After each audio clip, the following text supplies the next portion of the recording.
Charles Ponzi and the question that began to sink his empire. The moment everything turned dangerous was when investors began asking for their money back at the same time. Smiles were no longer enough. Promises were no longer enough. Charles Ponzi was facing the one thing his whole operation could not survive: frightened people asking simple questions. Where is my money? When do I get it back? Until then, the illusion had worked, because almost nobody looked too closely. In the United States, in the 1920s, Ponzi became notorious for promising extremely high returns. For the people who got in early, it felt like financial magic. They handed over money, waited, and received a payout. Then the story spread. A neighbor had been paid. A friend had made a profit. Someone else arrived convinced this was the rare chance ordinary people were never supposed to find. But the money was not coming from a real business generating real profits. There was no solid economic engine underneath it.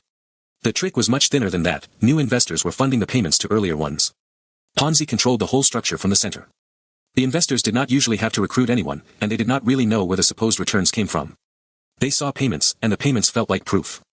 That was the trap. Confidence became the product. Then the pressure changed.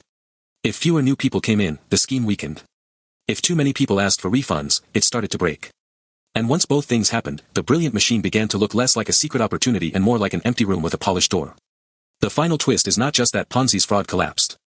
It is that his name survived longer than the money, turning into the label for the scam itself, a system that pays belief with fresh belief, until the last believer finds out there is nothing left.